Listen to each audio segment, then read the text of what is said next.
Hey, it's Tony Brueski, and this is our week in review over the weekend, taking a look back at some of the most compelling conversations and stories that we've covered for you of the last week. Brand new episodes back Monday morning, bright and early, 5 a.m.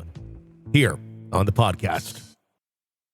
This is an examination of the hidden human condition. This is the Hidden Killers podcast With Tony Brueski. Jennifer Coffindaffer, retired FBI special agent and Hidden Killers contributor, joining us to discuss the future of Lori Vallow Daybell. She's set to be extradited down to Arizona by the end of the year to face charges of murder, conspiracy charges of murder against her ex-husband, Charles Vallow. With what we saw the other day, is this someone who should be standing trial again? I know the question of sanity has come up quite a bit with her. And we even saw recently the real question of sanity in Wisconsin with that case and the woman who killed her boyfriend and then cut him up and all that. And she seemed completely gone, made Lori look like she was completely there. Are we, is this someone who should be standing trial again? She's already in jail for the rest of her life. Obviously, there's a question of justice being served for those of Charles Vallow. But at the same point, is it worth it to put everybody through that again? The families that will have to relive all of that in a trial type setting for someone who will truly never, I think, grasp the gravity of her crimes. Well, I have to believe the prosecution team in Arizona has spoken to the victim families that they have supported moving forward. I do agree that it really doesn't make sense because she's only facing conspiracy. She's not going to be facing the death penalty.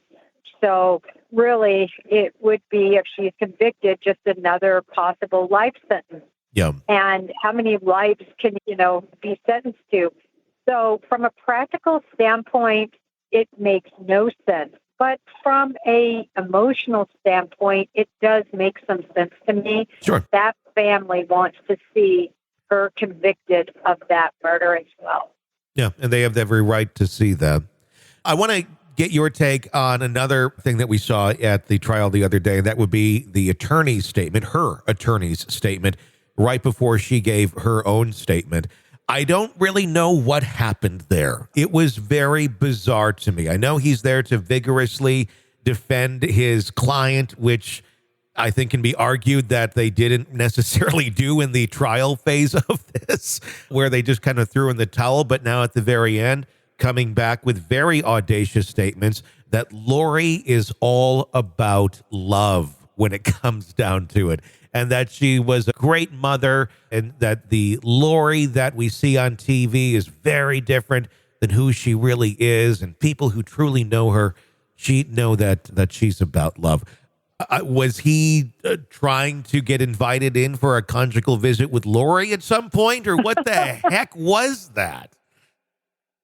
Well, it was odd at best, and I really believe that perhaps because of how the trial was left, with not calling anybody, with having such a weak defense of her, that maybe this was his last hurrah, his last bit of showmanship of trying to provide not some defense, but some explanation, I guess, or something positive. But Tony, I took it the same way. It was just sort of gag me. It was hard to listen to. And I saw it as a showmanship move. It felt like such overkill, quite honestly. What is the point of saying half of these things is what I was thinking. Like, this is really not going to make any difference with the judge of what's going on. These seem to be your own personal feelings about her, which if this is your judge of character and this is truly how you feel, you need a new compass. It was just very out there. I don't know. Is this a move that the attorney saw as, I have the national spotlight on me right now. Here's my time to shine. This is what's going to do it? Well, I think if he did think like that, he wouldn't have said what he said, because it was really rough and hard to listen to. It was just another moment in this trial/sentencing Lori Vallow case that just, I think left everybody just shaking their heads. But anyway, he definitely was in the spotlight. He will go down as giving one of the most odd ever closing statements, or statements, I should say, in a sentencing that I've ever heard. I will say, though, Tony, behind the scenes, it's quite likely that they've had a lot of discussions about what would be said. And I could almost see her touches on that.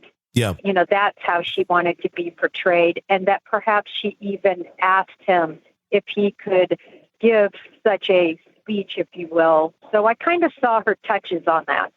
It's interesting, an interesting way to look at it. I did not think of it from that perspective, but you're right. Her fingerprints were on that.